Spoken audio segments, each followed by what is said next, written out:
Good morning guys. Panibagong araw, panibagong vlog. Friday na po ngayon. Napakabilis po ng araw. Heto po ako, magbablog na naman po. Pagmasdan po ang magagandang kulay ng bulaklak. Yellow, orange. Yun naman po ay purple pero iba pong hugis ng purple bell. Guys, tingnan nyo po guys, ang makukulay na bulaklak. Ganyan po nagsisimbolo din ang ating buhay guys. Sa panahon ngayon, kapag makulay po ang ating buhay, wala po tayong nagiging problema, wala po tayong hadlang sa ating pamumuhay. Pero ang buhay po talaga ay ang buhay po dito talaga sa mundo guys ay ipagpatuloy lang guys.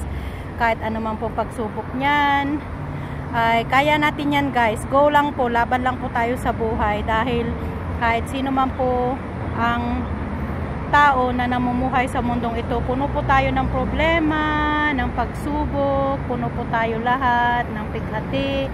Minsan dumarating din po na nagkakasakit tayo kahit hindi natin gusto, ganun po yun.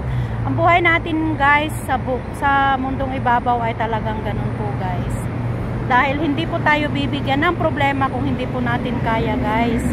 Ayan, pagmasdan ng mga magagandang bulaklak na aking ibablog po ngayong araw na to.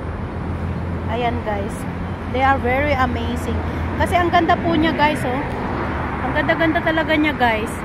Alam niyo po sa personal, lalo sa personal, pag nakita niyo po guys, na-amaze kayo kasi ako po ay flower lovers. Yan. Ang ganda po guys na pagmasdan ang orange na bulaklak. Yan po sa Pilipinas guys, tinatanim po natin ito sa ating mga bakuran, katulad din po dito guys. Yan, tinatanim po din nila sa kanilang bakuran. Pero napakaganda po niya guys. Thank you for watching guys. I love you all.